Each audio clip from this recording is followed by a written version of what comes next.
She grinned. My ex messaged me. Maybe I made a mistake choosing you. I said, go for it. Days later, she was sobbing when she discovered the truth about his success. What started as an ordinary Tuesday evening in our Phoenix apartment became the moment I realized 3 years of what I thought was love had been built on quicksand. I was debugging security protocols for a client when Rachel burst through our front door with this triumphant expression I hadn't seen since she landed her marketing job. You'll never guess who reached out to me today, she announced, practically bouncing with excitement as she dropped her purse and pulled out her phone. I looked up from my laptop, expecting news about a promotion or maybe plans with her sister.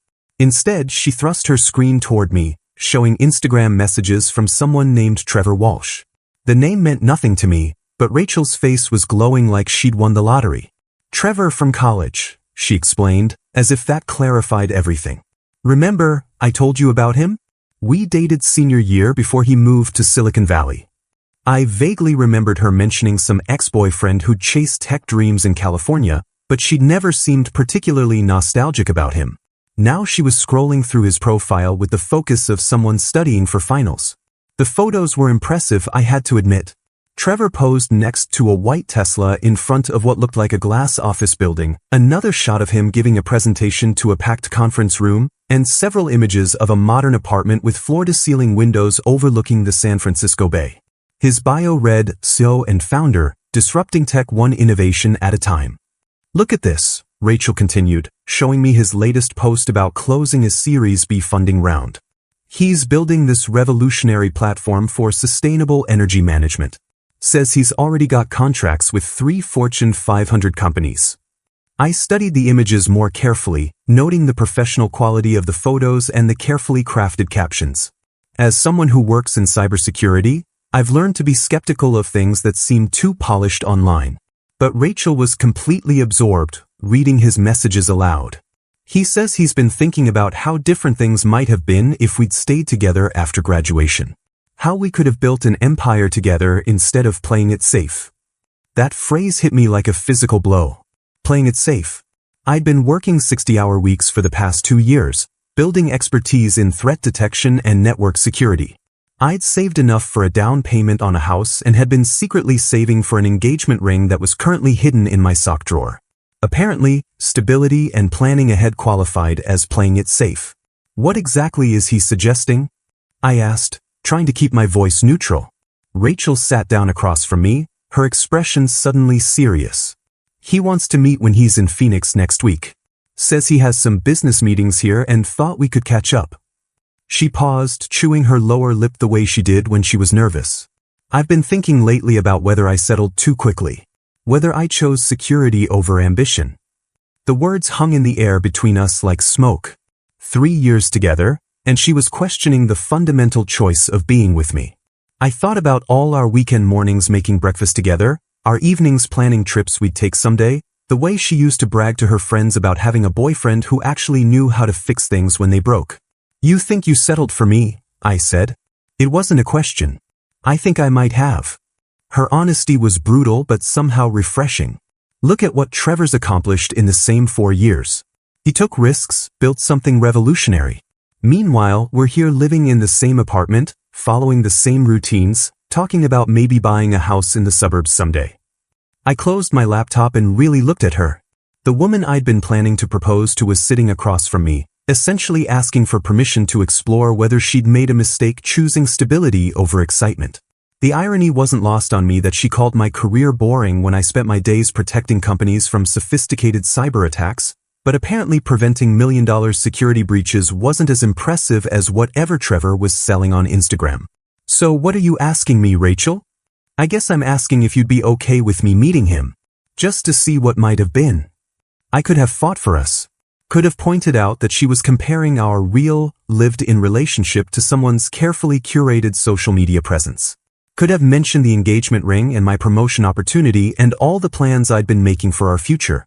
Instead, I looked at her sitting there, practically vibrating with excitement about another man's supposed success, and realized something important. If she needed permission to explore other options, she'd already made her choice. Go for it, I said calmly. The surprise on her face told me she'd expected me to fight harder. I watched Rachel's confusion turn to relief as she processed my response, probably interpreting my calm acceptance as understanding rather than the quiet devastation it actually was. While she texted Trevor to confirm their meeting, I was already formulating a plan that had nothing to do with winning her back and everything to do with protecting myself from whatever game was being played. The next morning, I called Lisa Martinez, Rachel's former college roommate who now worked as a private investigator in Los Angeles. I'd met Lisa twice during visits, and she'd always struck me as someone who saw through people's facades with surgical precision. More importantly, she'd known Trevor during their college years and had never seemed impressed by him. "Kevin." Lisa sounded surprised when she answered. "Is everything okay with Rachel?" "That depends on how you define okay," I said, explaining the situation while walking to my car in the parking garage. "Trevor Walsh is back in the picture, and Rachel seems convinced he's become some kind of tech mogul." The silence on the other end stretched for several seconds. "Trevor Walsh," Lisa repeated slowly. "Tall guy, brown hair, always wore those expensive watches he couldn't afford?" "That sounds right. Why do you ask about the watches?" "Because that was Trevor's whole thing in college. He'd buy convincing knockoffs and let people assume they were real. I always wondered what happened to him after graduation." Lisa agreed to meet me that afternoon at a coffee shop in Scottsdale, claiming she had some information that might interest me. When I arrived, I found her at a corner table with a laptop open and several printed documents spread out. Lisa looked exactly as I remembered, professional and focused, but there was something different about the way she greeted me. More attention, more genuine interest than I'd ever noticed before. "I did some preliminary research after your call," she said, sliding a folder across the table. "Trevor's been busy, but not in the way he's advertising." The documents were fascinating and disturbing. Trevor's supposed Silicon Valley success was entirely fabricated. His office was a WeWork space he rented by the hour for photo shoots. The Tesla belonged to a car-sharing service, and his apartment photos were lifted from various luxury real estate listings. Most damaging of all, Lisa had discovered Trevor had been systematically contacting his college ex-girlfriends over the past 6 months, using identical scripts about business success and missed opportunities. "He's running some kind of con," Lisa explained, showing me screenshots from 3 different women who'd been approached with similar stories. "The question is what he's really after." I studied Lisa as she walked me through her findings, impressed by her thoroughness and analytical approach. She'd built a comprehensive timeline of Trevor's activities, cross-referenced his social media posts with actual business filings, and even verified that his supposed company didn't exist in any corporate database. "This level of investigation," I said, genuinely impressed. "How long did this take you?" "About 4 hours. Your call made me curious, and I hate seeing good people get manipulated." The way she said "good people" while looking directly at me sent an unexpected warmth through my chest. We spent another hour discussing Trevor's likely motivations and potential next moves. Lisa suggested we document everything carefully, both for Rachel's protection and in case Trevor's activities crossed into illegal territory. As we prepared to leave, Lisa casually snapped a photo of us at the table, mentioning she wanted to remember the productive meeting. "Mind if I post this? I like to share when I'm collaborating with cybersecurity professionals." I agreed, thinking nothing of it. 20 minutes later, my phone exploded with calls from Rachel. "Why are you meeting with Lisa behind my back?" she demanded when I finally answered. "What are you trying to prove? Are you having me investigated?" The paranoia in her voice was telling. Why would someone worry about being investigated unless they had something to hide? "Lisa's helping me understand Trevor's background," I said calmly. "Since you're considering whether you made a mistake choosing me, I thought it might be useful to know who you're comparing me to." "This is exactly what I mean about you being controlling," Rachel shot back. "You can't just accept that I might have feelings for someone else. You have to dig into his life and try to find dirt." I let her vent while mentally noting how quickly she'd jumped to defending a man she hadn't spoken to in 4 years. The Rachel I'd fallen in love with would have been curious about what I'd discovered, not angry that I'd looked into it. After she hung up, Lisa texted me, "That reaction tells us everything we need to know. She's already emotionally invested in Trevor's story." I realized Lisa was right, and I also realized that our 4-hour conversation had been the most intellectually stimulating discussion I'd had in months. Rachel had been increasingly dismissive of my work lately, treating my cybersecurity expertise as mundane technical stuff. Lisa understood the complexity of what I did and seemed genuinely interested in how digital investigation intersected with traditional private investigation work. When I got home that evening, Rachel was waiting with her arms crossed and a defiant expression that made it clear our relationship had crossed a line we couldn't uncross. 3 days later, I came home early from work to find Rachel sitting on our couch next to a man I immediately recognized from his Instagram photos, though he looked significantly less impressive in person. Trevor was wearing what appeared to be an expensive suit, but I noticed the frayed cuffs and the way he kept adjusting his sleeves to hide a cheap watch. His confident online persona had been replaced by nervous energy, and he kept glancing toward the door like he was planning an exit strategy. "Kevin, this is Trevor," Rachel said with forced brightness. "Trevor, this is Kevin. We live together." The awkward introduction told me everything about where her head was. I wasn't her boyfriend anymore. I was just someone she happened to share living space with. Trevor stood and offered his hand with practiced charm. "Great to finally meet you, man. Rachel's told me so much about your computer work." The dismissive way he said computer work reminded me why I'd never liked guys like him in college. I shook his hand and immediately noticed how soft his palms were, definitely not the hands of someone who'd been building a revolutionary company from the ground up. "Rachel says you're disrupting the tech industry," I said conversationally. "What specific sector are you focused on?" I watched Trevor's face carefully as he launched into a vague explanation about sustainable energy management solutions and blockchain-integrated smart grid optimization. As someone who actually worked in tech, I could tell he was stringing together buzzwords without understanding what they meant. When I asked about his development stack and scalability architecture, he deflected with jokes about getting too technical for a social conversation. Rachel jumped in to change the subject, but I'd already learned what I needed to know. During their visit, I excused myself to call Lisa with updates. She'd been tracking Trevor's movements since our meeting and had disturbing news. "He's been staying at 3 different budget motels in the past week," she reported, "paying cash and checking out whenever they ask for a credit card to keep on file." I also found court documents showing eviction proceedings from his last known address in San Jose. "What about his business?" I asked, watching through the window as Trevor and Rachel talked intensely on our balcony. "Kevin, there is no business. I contacted the supposed Fortune 500 clients he mentioned on Instagram. None of them have ever heard of him or his company. The whole thing is fabricated." When I returned to the living room, Trevor was showing Rachel paperwork for what he claimed was a major investment opportunity.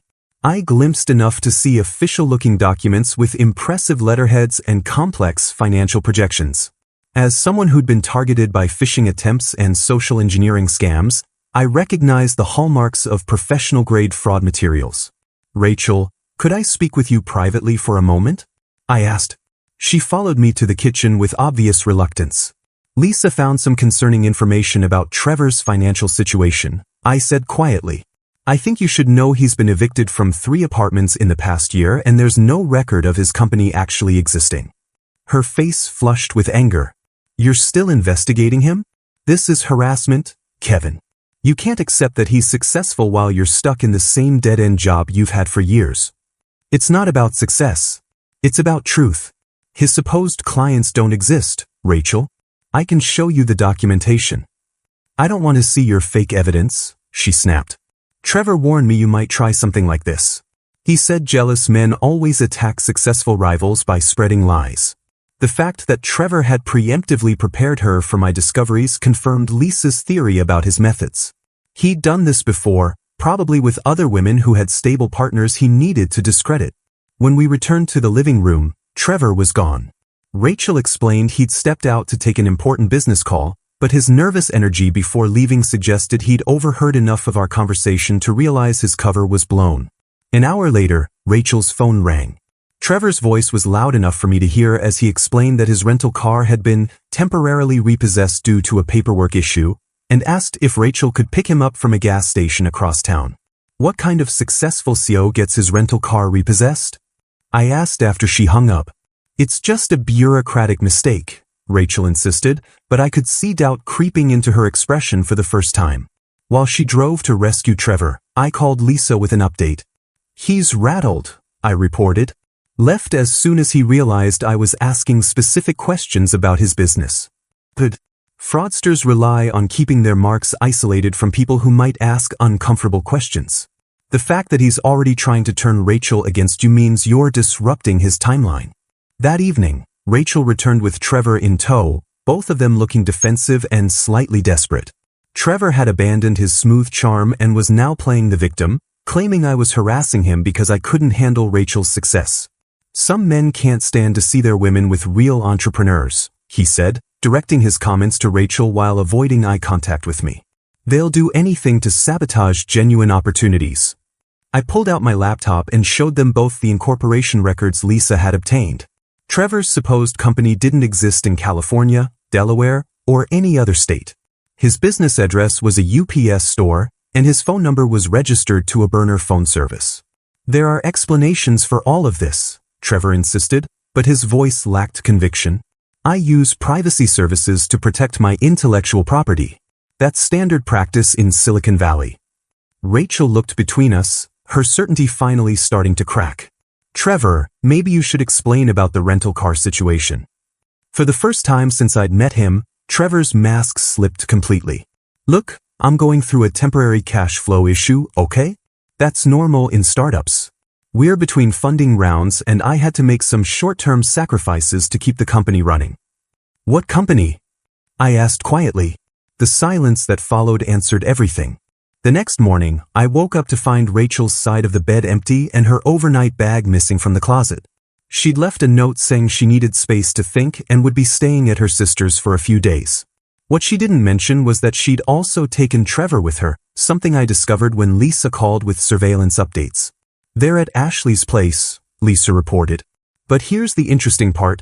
Trevor's been posting Instagram stories about his Phoenix business meetings while he's actually sitting in a suburban apartment complex. That afternoon, my phone started buzzing with notifications. Rachel had launched a full social media campaign painting me as a jealous, controlling partner who'd sabotaged her chance at happiness with a successful entrepreneur. Her Facebook post had already garnered dozens of sympathetic comments from mutual friends who didn't know the full story. My boyfriend hired a private investigator to stalk and harass my friend because he can't handle that someone from my past became successful while he stayed stagnant, she'd written. Some men can't stand to see women with ambition or appreciate when they meet real entrepreneurs who think bigger than their next paycheck. The post was accompanied by one of Trevor's more impressive Instagram photos, the one with the Tesla and the office building. Within hours, the story had spread through our social circle with predictable results. Our mutual friends were taking sides, and most of them were choosing Rachel's version because it was more dramatic and she'd gotten there first with her narrative. I screenshot everything for documentation but didn't respond publicly. Instead, I focused on helping Lisa gather more evidence about Trevor's activities. What we discovered was far worse than simple social media fraud. Lisa had connected with Marcus Williams, a tech blogger who specialized in exposing startup scams and investment fraud. Marcus had been tracking Trevor for months after receiving tips from multiple victims who'd lost money to his various schemes. Trevor Walsh has been running sophisticated con games for at least 2 years, Marcus explained during a three-way call with Lisa and me. He targets successful women through dating apps and social media, builds fake romantic connections, then convinces them to invest in his non-existent companies. The scope of Trevor's operation was staggering. Marcus had identified at least 12 women who'd given Trevor money, ranging from small loans to major investments. One victim, a Seattle attorney named Jennifer, had transferred $45,000 to Trevor's account after he convinced her they were starting a legal tech startup together. Another woman in Austin had refinanced her house to give Trevor $80,000 for what he claimed was a revolutionary app development project. The Instagram profile Rachel saw is just his latest creation, Marcus continued. He builds these fake success stories specifically to target women who might be dissatisfied with their current relationships. He researches their partners' careers and positions himself as the more successful alternative. While Marcus worked on his expose article, Lisa was tracking Trevor's current activities. She discovered he was using Rachel's phone to take photos of financial documents and personal information belonging to me and her sister Ashley. The pattern was becoming clear. Trevor wasn't just running a romance scam, he was harvesting personal data for identity theft and financial fraud. Look at these timestamps. Lisa showed me surveillance footage from Ashley's apartment complex. Trevor's been photographing mail and packages when Rachel's not around. He's building profiles on everyone in her social circle. That evening, Marcus published his article, "The Fake CEO Targeting Your Ex-Girlfriend: How Social Media Romance Scams Exploit Relationship Insecurities." The piece went viral within hours, generating thousands of shares and dozens of additional victim testimonials in the comments. Trevor's carefully constructed Instagram presence collapsed as people began reporting his posts for fraud and sharing Marcus's investigation. Rachel called me that night, furious and defensive. "Your blogger friend is spreading lies about Trevor online," she accused. "He's getting death threats because of this article. You've destroyed an innocent man's reputation." "Rachel, I have bank records showing Trevor took money from 12 different women using the exact same lies he told you. This isn't about us anymore. This is about protecting people from a career criminal." "Those women are probably lying for attention," she insisted. Trevor explained how competitors spread false stories about successful entrepreneurs.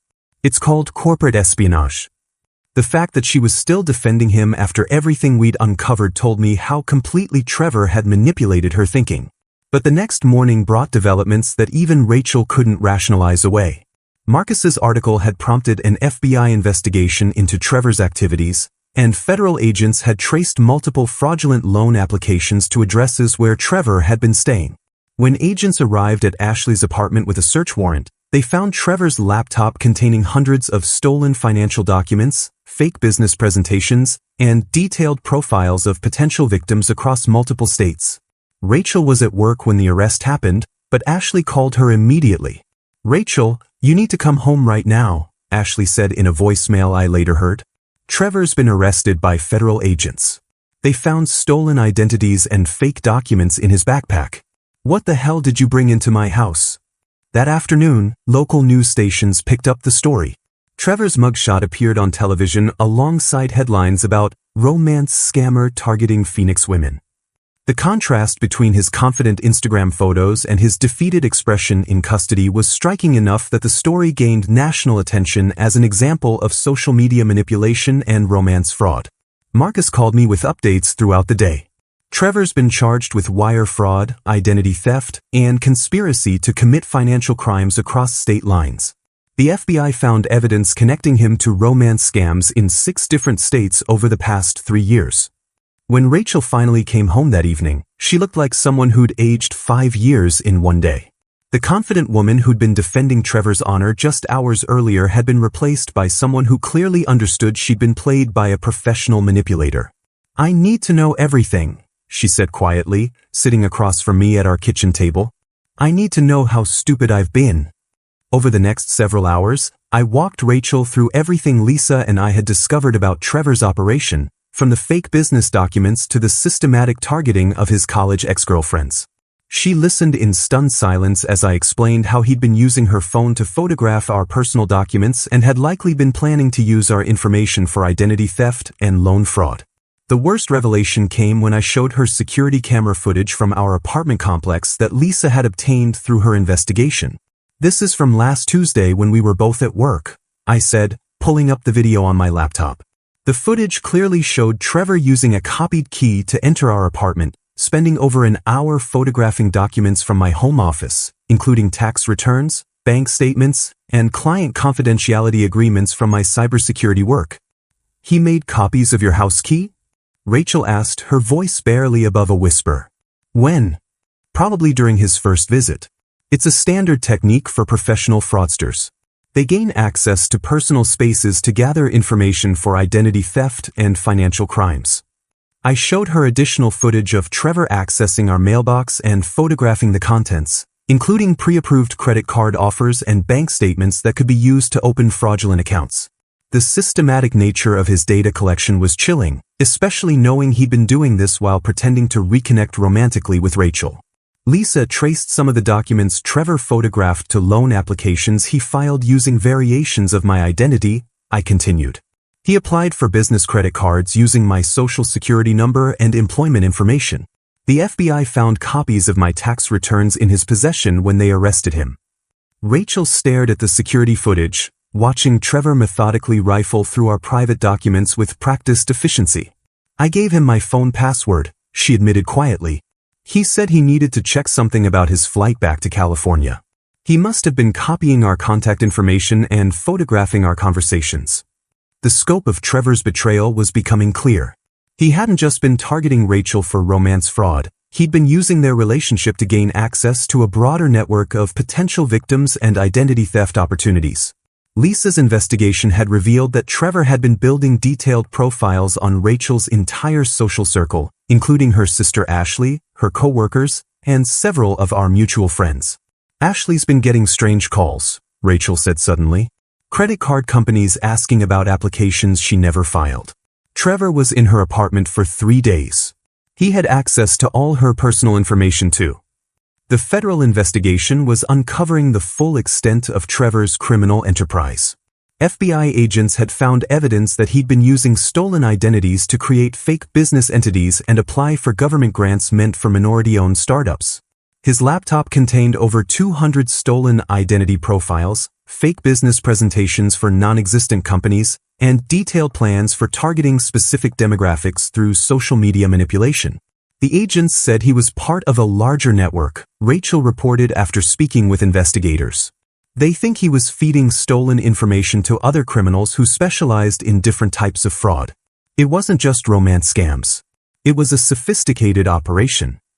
Marcus Williams published a follow-up article detailing the criminal network Trevor had been connected to, including connections to overseas cybercriminal organizations that specialized in identity theft and financial fraud.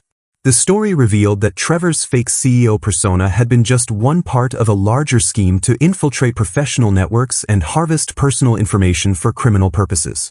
Trevor's arrest has led to investigations in multiple states, Marcus explained during another call with Lisa and me. The FBI believes his network may have stolen identities from hundreds of people over the past 3 years.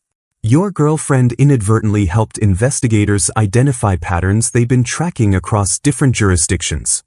The personal cost of Rachel's involvement became apparent when she was called in for additional FBI interviews. Agents needed to understand how Trevor had gained access to our personal information and whether Rachel had knowingly participated in any of his criminal activities. The investigation revealed that Trevor had been using Rachel's social media accounts to research potential victims and had accessed her email to gather information about her professional contacts. They asked me if I knew Trevor was photographing documents, Rachel told me after her second FBI interview. They showed me pictures he'd taken of confidential files from your work.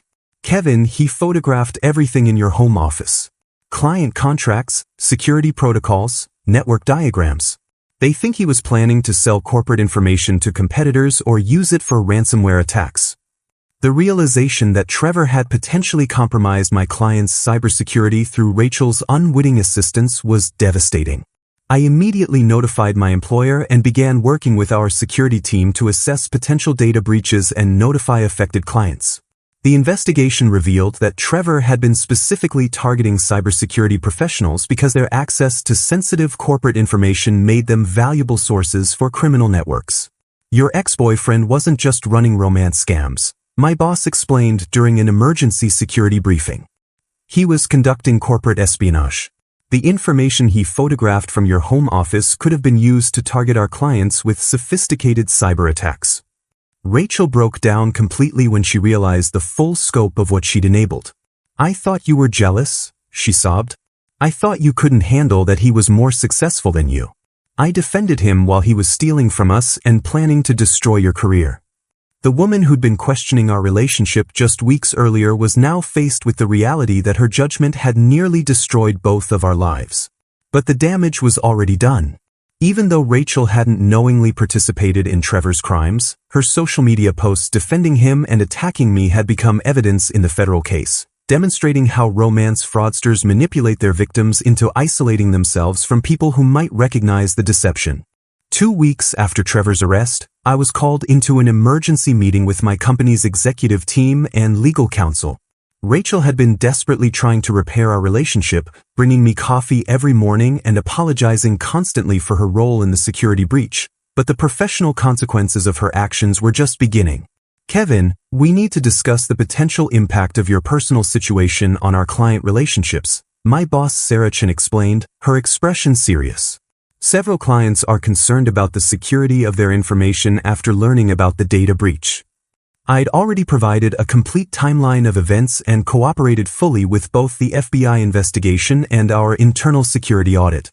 The audit had cleared me of any wrongdoing and confirmed that I'd followed all company protocols for handling sensitive information.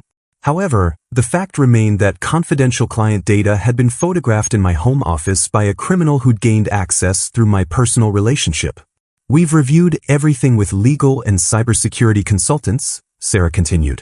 You're not at fault for what happened, but we need to address client concerns about information security. Some are requesting that their accounts be transferred to other analysts. The irony was brutal. My career in cybersecurity, built on protecting organizations from exactly these kinds of threats, was being damaged by a security breach that had occurred in my own home through my girlfriend's relationship with a criminal. 3 of my major clients had already requested account transfers, representing nearly 40% of my annual commission income. Meanwhile, Rachel was facing her own professional crisis. Her employer, a mid-sized marketing agency, had conducted their own investigation after learning about the FBI case. They discovered that Rachel had been photographing confidential client materials and sharing them with Trevor, believing she was helping him understand marketing industry trends for his supposed business ventures. They fired me yesterday, Rachel confided during one of our increasingly tense conversations. HR said I violated multiple confidentiality agreements and potentially exposed client trade secrets to corporate espionage. They're considering legal action to recover damages. The marketing materials Rachel had shared with Trevor included campaign strategies, client contact lists, and competitive analysis reports that could have been valuable to the criminal network Trevor was connected to. Her employer was now facing potential lawsuits from clients who'd had their proprietary information compromised through Rachel's actions. Kevin, I know this is all my fault, Rachel said, sitting on our couch where Trevor had first shown her his fake investment documents. I know I ruined everything. But maybe we can rebuild from this. Maybe this experience taught us something about trust and communication.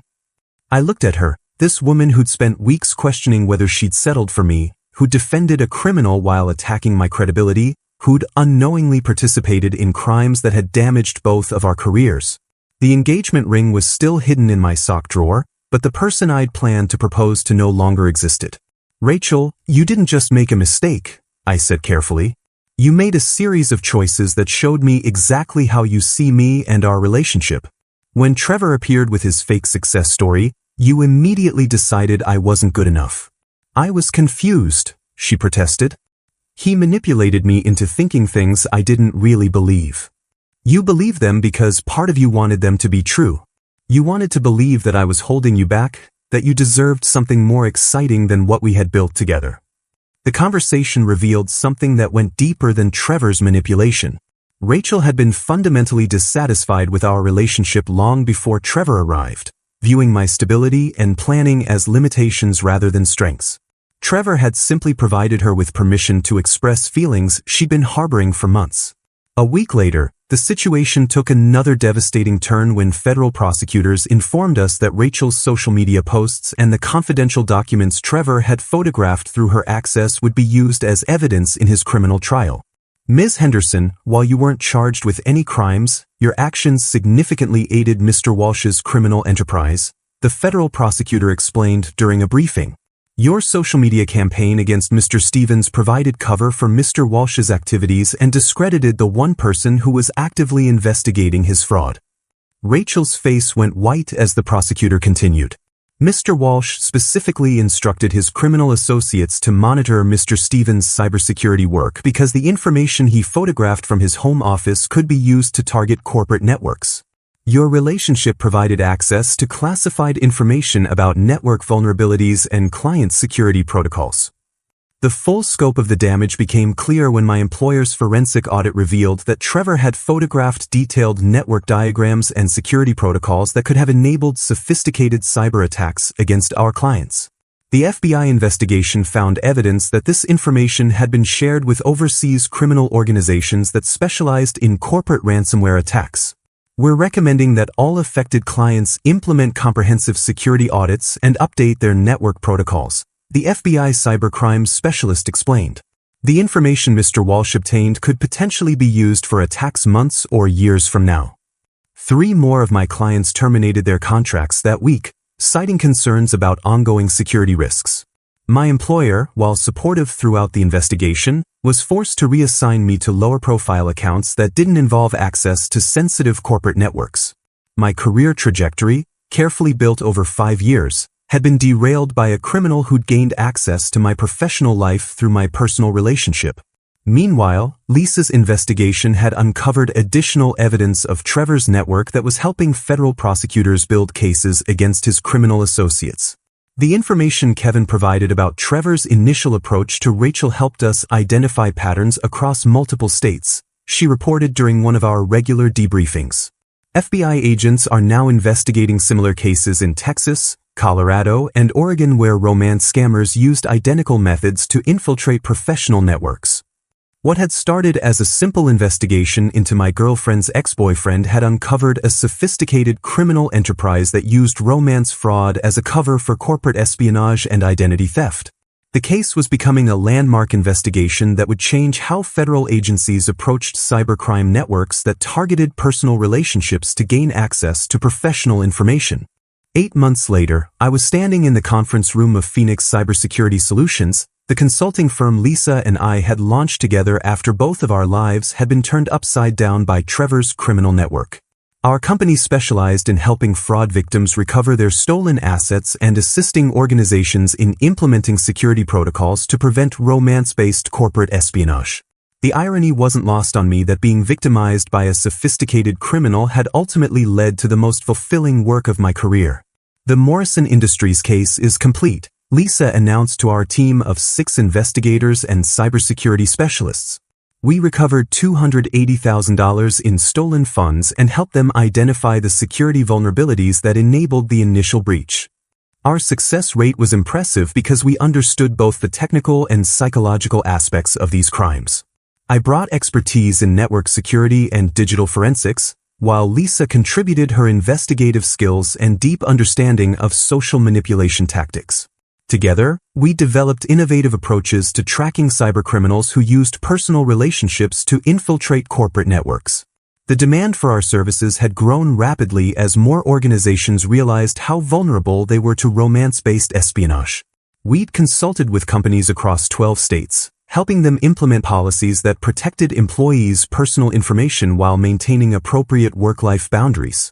My career had not only recovered from the Trevor incident but had expanded into something more meaningful and lucrative than my previous corporate position.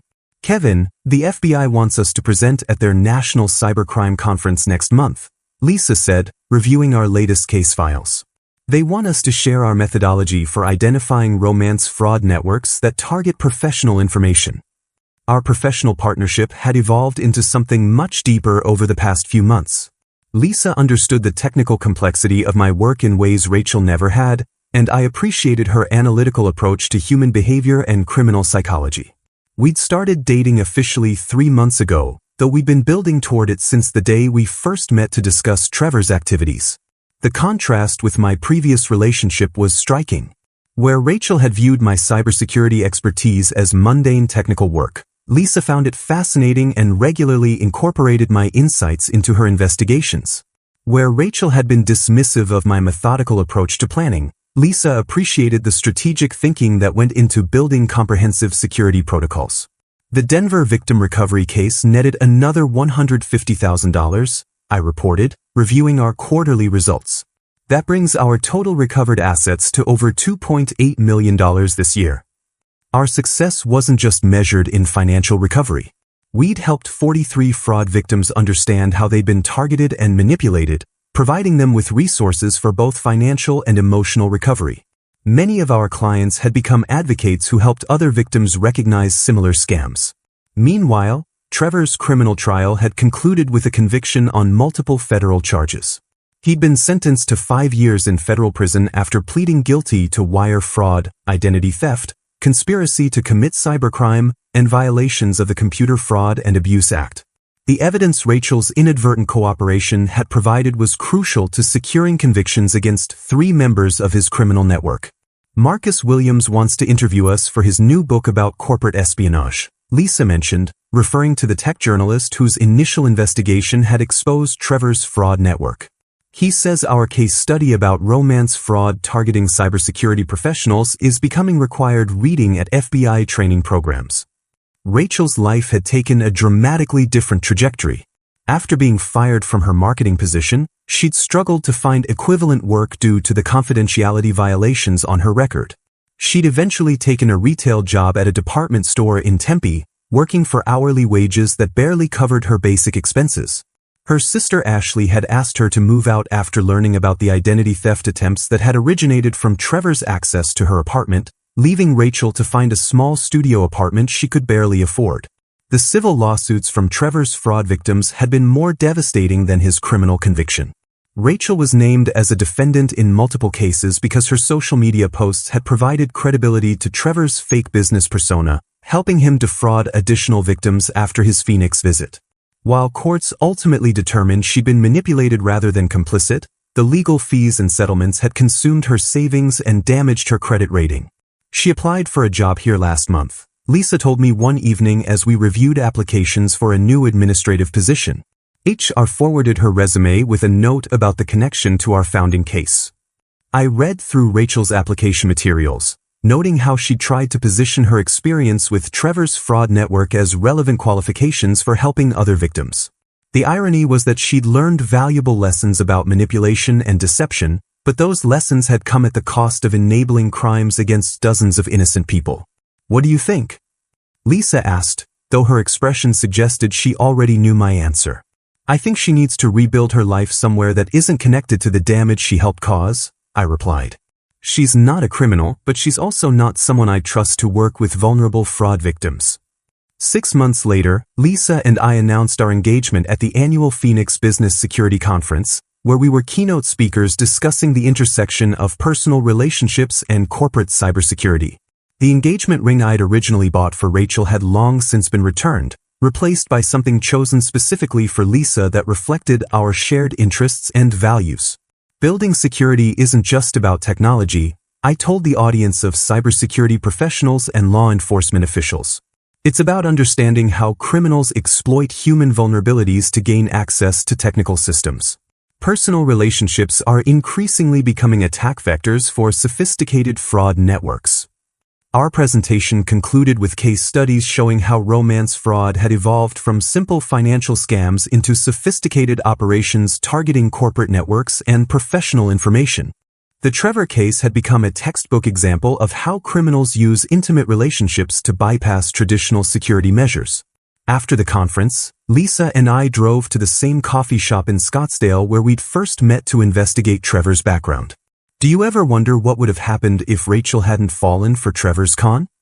Lisa asked, sipping the same latte she'd ordered during our first meeting. I think about it sometimes, I admitted. But honestly, Trevor just revealed problems that already existed. Rachel was looking for reasons to be dissatisfied with what we'd built together. If it hadn't been Trevor, it would have been someone else eventually. Our success had proven that sometimes the worst betrayals lead to the best outcomes, not because the betrayal was deserved, but because surviving it reveals strengths and possibilities that might never have been discovered otherwise. Rachel had seen my stability and planning as limitations that held her back from something more exciting. Lisa saw those same qualities as strengths that enabled us to build something meaningful together. The difference wasn't in who I was, but in who was looking.